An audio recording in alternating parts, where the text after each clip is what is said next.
De retour dans l'Africa Newsroom, nous sommes toujours en compagnie de notre invité, Raphaël Elono, écrivain camerounais et spécialiste de la sûreté aéroportuaire, et de nos éditorialistes Djemal Taleb et Jean-Marie Bitomo. Place à présent à notre dossier du jour.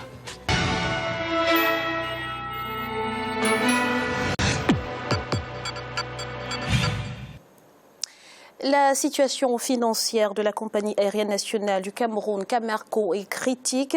La dette fournisseur cumule à 34 milliards de francs CFA et le compte d'exploitation est mensuellement déficitaire d'au moins 1,5 milliard de francs CFA. Les subventions de l'État censées alléger la dette tombent au compte-gouttes. Quelle solution pour sortir la tête de l'eau? Je vous propose de regarder ensemble ce reportage signé Chérif Ousmane Bardouka, notre correspondant au Cameroun, et on en parle juste après. Cameco, la Cameroun Airlines Corporation, bat de l'aile. Sa situation financière est critique et depuis des mois, c'est l'État qui paye les salaires d'environ 1000 employés, soit 560 millions de francs CFA mensuels pour un chiffre d'affaires qui oscille entre 400 et 500 millions de francs CFA par mois. Les charges de la compagnie, quant à elles, s'élèvent à près de 5 milliards de francs CFA chaque mois. Malgré la subvention de l'État, la Cameco peine encore à décoller véritablement. Dans un tel contexte où les actifs et les passifs sont disproportionné, l'entreprise court un risque de faillite, sa rentabilité étant mise en cause par les spécialistes. Lorsque nous avons un niveau d'endettement extrêmement élevé par rapport aux recettes actuelles ou les recettes escomptées, il y a de fortes chances que vous déposiez le bilan, c'est-à-dire que l'entreprise tombe en faillite. Alors, voilà notre Cameco qui a été créé et on nous dit tout clairement que depuis 2008, donc, pour que Cameco reste en vie, l'État du Cameroun, à travers le ministère des Finances, lui donnait, ils ont appelé ça pompeusement, des subventions d'équilibre d'1,5 milliard. Mais quelle est cette entreprise commerciale qui, au lieu de me donner de l'argent, me coûte plutôt 1,5 milliard par mois? Ça veut donc dire que voilà une entreprise commerciale dont le but est de rechercher les profits qui arrivait sous les latitudes camerounaises et une entreprise dont le but est d'entretenir des pertes. Il faut arrêter rapidement et dire que ce n'est pas une entreprise commerciale. Pour sortir de la zone de turbulence, plusieurs mesures ont été prises par le gouvernement camerounais et l'administration de Camerco, mais elles n'ont pas donné les résultats escomptés. En 2015, après un audit, l'américain Boeing Consulting a élaboré un plan pour redresser la Cameroun Airlines Corporation. Une proposition adoptée en juillet 2016 par le président de la République, Paul Biya. Boeing Consulting a élaboré un plan qui prévoit un ensemble d'indicateurs à la fois sur la flotte, sur le nombre d'employés et également sur les ressources financières qu'il faut injecter dans l'entreprise. C'est un plan que le nouveau directeur général estime être bon. Nous ne pouvons que le croire compte tenu de l'expérience qu'il a. Et donc nous pensons que si ce plan est mis en exécution, peut-être que c'est le début de la fin des problèmes de Cameco. Les propositions faites par Boeing et validées par le président de la République devraient permettre à la compagnie aérienne nationale d'avoir des taux de remplissage convenables de ses avions. Le constructeur a pour cela proposé un réseau comprenant 27 destinations, dont 5 intercontinentales, Paris, Bruxelles, Washington, Guangzhou, 13 régionales et 9 domestiques. Mais les destinations aujourd'hui, écoutez, vous savez, tout le monde le sait. Si vous créez une compagnie aérienne, vous voulez qu'elle soit rentable, il faut que ces avions volent. Et les avions ne volent que lorsqu'ils font des heures de vol, pas quand ils atterrissent. Ça veut dire que si j'ai 2 avions, dont l'un fait par jour 6 heures de vol et l'autre fait par jour 12 heures de vol, celui qui fait 12 heures de vol par jour est plus rentable que celui qui fait 6 heures de vol. La flotte de Camerco, aujourd'hui composée de 5 avions, n'est pas en reste. Le plan de Boeing prévoit entre autres le renforcement de la flotte de Camerco d'ici à 2019. Elle a été présentée comme un sérieux handicap pour l'entreprise, qualitativement et quantitativement inadaptée pour faire face à la concurrence. Avec 14 avions, Camerco devait être capable de mieux se déployer. Le type d'avion à acquérir se fera en fonction des dessertes, certainement pour mieux rentabiliser leur exploitation. À date, Cameco n'a pas de flotte. Donc, sans être un sorcier de la navigation aérienne, quand vous venez devant un cas comme celui-là, vous proposez seulement, pour toute entreprise qui veut exercer dans le domaine du transport, il vous faut un parc du matériel roulant pour ceux qui font dans le transport terrestre, un parc du matériel navigant pour ceux qui font dans le transport maritime, un parc de matériel volant pour ceux qui font dans le transport aérien.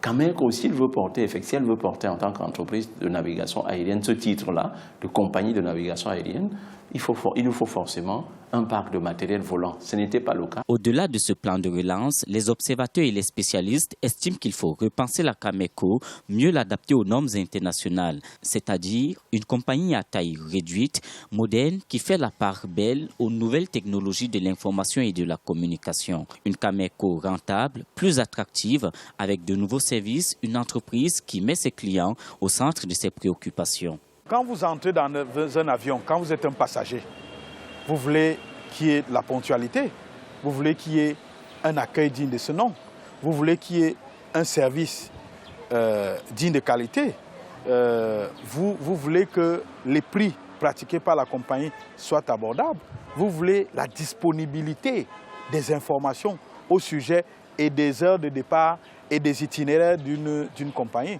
Je parle là de la posture d'un passager. Et après, pour l'actionnaire majoritaire, il faut que les comptes soient bien tenus. Il faut un management moderne.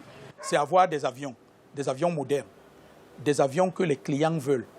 Pourquoi je parle d'avions modernes? Parce que tous les clients vous disent, vous savez, tous les clients aujourd'hui sont Android. Hein?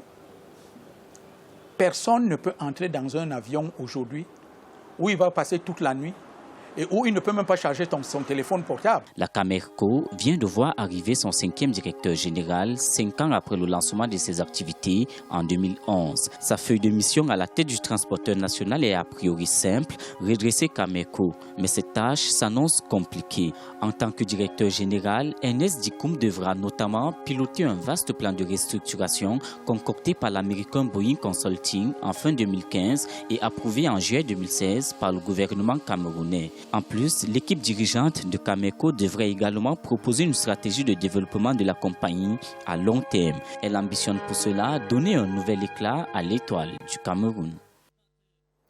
Monsieur Elono, le reportage est clair, le bilan de la Cameco est catastrophique. Comment en est-on arrivé là? C'est un fiasco, madame, parce que si on remonte même à la genèse, moi, j'étais de ceux qui posaient la question, pourquoi on est parti de la Camer pour créer la Cameco? Et finalement, on se rend compte qu'on n'a fait que déshabiller Saint-Pierre pour habiller Saint-Paul. Et on voit tous ces experts-là qui s'expriment. Ils disent vraiment des vérités qui sont criardes. Et personne ne les écoute. Je me rappelle que lorsqu'on créait la Cameco, l'ancien ministre des Finances, M. Essimi Migné, disait, dans une déclaration péremptoire, oui, il n'y a pas de Camerounais capable de diriger la compagnie aérienne camerounaise. Dans cette déclaration, pour un Camerounais naïf, Monsieur le ministre avait raison, mais lorsqu'on connaît la mentalité de ce pays, vous savez, il y a un proverbe chez nous qui dit que 2 fantômes ne peuvent jamais jouer au cache-cache. En tant que Camerounais, vous ne pouvez pas mentir à l'autre Camerounais. Derrière la déclaration du ministre, se cachait plutôt une espèce de banditisme politique et une filouterie fine qui consiste à jeter un rideau de fumée, à faire croire aux gens qu'au Cameroun, nous n'avons que des incapables. Et derrière ça, qu'est-ce qu'ils faisaient? Ils vont recruter des expatriés. Et avec ces expatriés, ils les introduisent dans la magouille locale. C'est-à-dire que l'expatrié vient, il touche un salaire mirobolant, et chaque mois, il doit verser un certain pourcentage en guise de reconnaissance à celui qui l'a embauché. D'ailleurs, combien de têtes on a changé à la Cameco jusqu'à ce jour? Il y a un directeur, un Néerlandais, qui n'a pas mis long feu, parce que quand il est arrivé, le monsieur s'est retrouvé dans un western où ça tirait dans tous les sens. Il s'est dit, oula, où est-ce que je suis? Et il a même écrit une lettre au Premier ministre, qui est le PCA de la Cameco. Concrètement, vous pensez que le problème de la Cameco, c'est fondamentalement un problème de corruption? C'est un problème de gestion.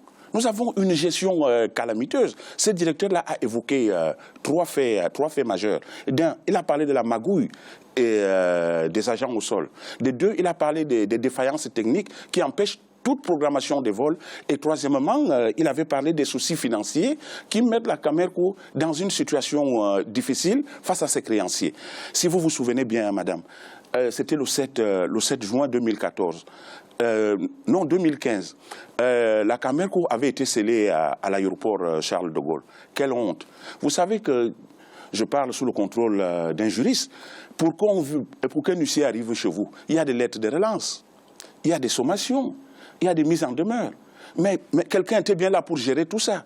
Mais l'acte de cela, c'est un acte ultime. Quand on a déjà épuisé toutes les solutions de négociation. Et on arrive à couvrir tout un pays de honte comme ça. Et à chaque fois, c'est la même chose. On prend les mêmes et on recommence. On retrouve même des anciennes têtes qui travaillaient à la Camer, qui sont revenus à la Camerco. Ne croyez pas que ces gens-là vont apporter quelque chose de nouveau. Ils vont encore répéter les mêmes erreurs, les mêmes errements du passé. Et nous voilà dans une situation catastrophique, madame. Alors, Jean-Marie, le gouvernement a subventionné la Camerco à hauteur de 31 milliards de francs CFA entre janvier 2015 et mars 2016. Mais on se demande finalement à quoi a servi ces fonds quand on voit que la situation ne s'améliore pas. Graziella, c'est-à-dire là, nous parlons, si vous voulez, ce qu'on a appelé chez nous au Cameroun la 12e province. Ça voudrait dire quoi? Ça voudrait dire que les Camerounais y tenaient. Et je n'hésiterai pas à emboîter le pas, si vous voulez, de notre invité. Tout simplement pourquoi? Vous allez au Cameroun. La Camer souffre de 2 mots essentiels, qui sont la gouvernance de la Camer à chaque fois, et deuxièmement, la gestion interne de la structure. Tout simplement pourquoi vous avez l'État qui met l'argent dans la poche. Vous avez l'État qui met l'argent dans la poche, il met, l'argent sur la table pour la Camer.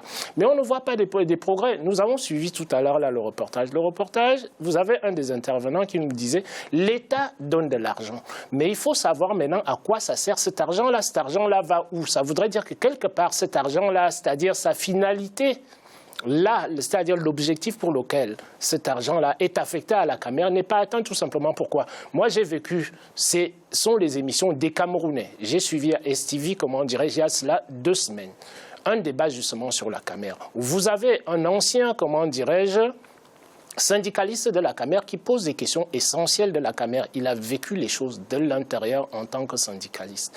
Et ce monsieur-là nous a égrené toutes, si vous voulez, les turpitudes de la Camer jusqu'à ce jour. Dès l'instant où vous ne régularisez pas la gouvernance d'un pays, l'État donne de l'argent, mais en principe de management, vous avez, si vous voulez, ce qu'on appelle le contrôle, c'est-à-dire évaluer, si vous voulez, les moyens que nous avons mis en place. Est-ce que ces moyens-là ont été affectés à ce pourquoi ces moyens-là ont été mis en place?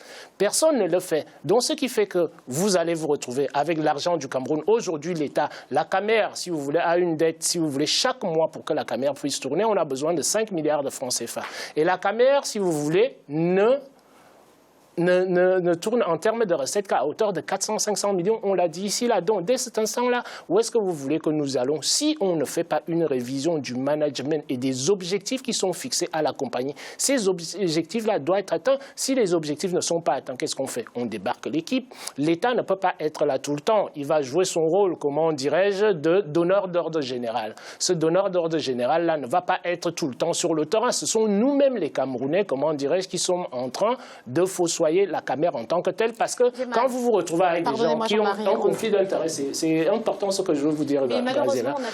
Quand vous avez des individus qui ont des conflits d'intérêt à l'intérieur de l'entreprise, parce que, bon, moi j'ai entendu sur ce plateau dont je viens de vous citer, l'ancien directeur général de la Camer, celui qui vient de partir, qui en même temps fournit les pièces à la Camer et qui surfacture, si vous voulez, ces pièces-là à la même Camer. Comment voulez-vous que nous avançons? Djemal, quel est votre point de vue sur la question, très rapidement? Je suis d'abord choqué d'entendre que le Cameroun a besoin de chercher quelqu'un de loin, fut-il d'ailleurs intelligent, brillant, compétent, pour gérer une compagnie nationale. Moi, le Mauritanien, je suis totalement stupéfait parce que je regarde le Cameroun avec admiration depuis tout petit et je me dis c'est un pays à revenu intermédiaire, c'est un pays dont les cadres à l'étranger sont probablement parmi les plus brillants. Et donc c'est absolument choquant. La deuxième chose, c'est qu'il y a une constante dans l'aviation et ça concerne le Cameroun aujourd'hui. Mais enfin, on peut parler de n'importe quel pays, c'est à peu près la même chose. La taille critique d'une compagnie aérienne, me dit-on, 50 millions d'habitants, 15 appareils, à condition qu'il y ait un flux touristique, de transport, d'affaires, de business derrière. Mais enfin, tout ça ne se fait pas. La troisième chose, moi je comprends qu'au Cameroun, comme ailleurs, on ait une fierté nationale à avoir une compagnie nationale, à avoir l'emblème national sur un drapeau. Personnellement, cette fierté-là, je la garde pour autre chose. Mais je comprends bien ceux qui l'ont. Et c'est tout à fait respectable.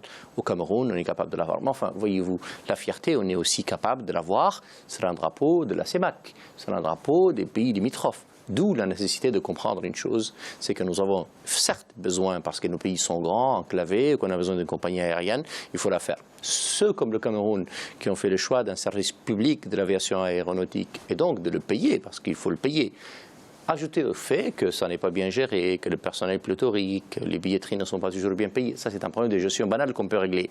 Le deuxième problème, on peut le régler plus difficilement. Et donc, je pense personnellement qu'au-delà de ça, il y a aussi le problème qui se pose réel, c'est un problème de choix du modèle, c'est-à-dire le modèle d'une société publique avec un emblème national, subventionné par la collectivité publique, dont le but est générer d'abord plus du transport que du flux financier, c'est un choix. D'autres ont d'autres choix. Je pense personnellement qu'il y a deux variantes qui sont importantes. Un, on n'a pas besoin d'avoir nécessairement une société publique. On peut avoir une société de droit privé, créée par des privés, avec un drapeau national, et la fierté est absolument assumée et assurée. La deuxième chose, et de mon point de vue la plus importante, c'est qu'on ait des compagnies régionales. À défaut d'avoir une compagnie nationale africaine, qu'on ait des compagnies régionales. Et donc, 5, 6, 10 pays de notre continent peuvent à chaque fois se regrouper et créer une compagnie nationale. Pas forcément d'ailleurs public, j'ai envie de dire pas du tout public, privé, encore une fois. Quand vous mettez de votre argent, vous faites attention. Quand c'est de l'argent public, en général, vous faites moins attention. Justement, M. Elono, que pensez-vous des stratégies de résolution de crise proposées par l'entreprise Boeing et qui ont donc été validées par le président Paul Biya? Vous semble-t-elle adaptée pour résoudre la crise que traverse actuellement la Camerco? Elles peuvent être adaptées à condition qu'on y mette de la volonté. La volonté, c'est quoi? C'est cette petite force invisible qui est mise en mouvement par le désir. Si on a le désir vraiment de réussir, et même, comme disait Jamel tout à l'heure, qu'il est étonné d'entendre qu'on va chercher des experts ailleurs. Non, c'est un jeu. C'est un jeu. Les gens se rassemblent et ils vont raconter des histoires pour qu'on leur crée une vache à lait où ils iront tout le temps s'abreuver. Voilà. Et cette expertise-là, les Camerounais eux-mêmes pouvaient la trouver. Il y a des experts au Cameroun, des très grands experts qui travaillent dans des grandes boîtes dans le monde. Les Camerounais même pouvaient la trouver. Mais sauf qu'on n'écoute pas ces gens-là. On n'écoute pas ces gens parce qu'ils constituent un danger pour ceux qui sont là, qui sont assis, comme ils appellent, à la mangeoire. Concrètement, que proposez-vous? Que suggérez-vous? Moi, je suggère que l'État se délaisse de cette compagnie-là, qu'on la privatise, et que là, comme il a dit, ceux qui vont mettre de l'argent dans cette compagnie seront beaucoup plus soucieux. Parce que tant qu'on sait que l'État va mettre quelque chose là-dedans, croyez-moi, ça ne va aller nulle part. On va toujours tourner en rond. Ou alors, qu'on laisse carrément tomber ça, on rentre dans la stratégie d'une création d'une compagnie régionale, comme la CEMAC. On est capable de créer une compagnie nationale parce que le Cameroun est un pays de 20 millions d'habitants avec un revenu assez important, un flux financier assez important et un flux touristique important. Donc l'idée de créer une compagnie nationale rentable est tout à fait possible, je pense. Je ne suis pas un spécialiste de l'aviation, mais ça m'étonnerait que ça ne soit pas possible. La question, c'est une question de modèle. Où on veut une société pléthorique à laquelle nous allons embaucher beaucoup de monde et nous allons avoir des créances souvent publiques d'ailleurs et jamais payées, et à ce moment-là, elle ne peut pas marcher. Ou alors, on choisit un modèle, un modèle d'ajustement plus maîtrisé, plus contrôlé, où la société est capable de gérer des appareils dont elle a besoin, qu'elle ait une flotte unique et pas tout diversifiée, parce que de ce que j'ai vu, il y a des Boeing, il y a des Dash, il y a des avions chinois. La difficulté après, c'est une question d'entretien. C'est-à-dire que vous allez avoir des techniciens pour un avion, mais vous ne pouvez pas assurer tout ça et ça coûte très cher. Donc c'est une question de choix et de modèle. Pour le reste, moi je suis tout à fait de votre avis. Un, je pense qu'elle doit être privée. Deux, j'espère qu'elle soit régionale. On va prendre l'avis de Jean-Marie. Mon avis, c'est que moi, j'insiste beaucoup sur la gouvernance. Les connaissances dont a parlé notre invité, les connaissances sont disponibles, à condition qu'on y introduise de la clarté et de la transparence dans la gestion d'une compagnie aérienne. Nous ne pouvons pas nous dire qu'au Cameroun, nous allons gérer nos compagnies, si vous voulez, à notre manière. Aucun pays africain ne peut d'ailleurs le faire parce que toutes les compagnies aériennes dans le monde obéissent à certains critères. Si vous n'êtes pas dans ces critères-là, vous vous mettez de côté. Vous mettez de côté, ça voudrait dire quoi? Vous perdez en termes de trafic, vous perdez les passagers parce que vous n'êtes pas sur les critères mondiaux.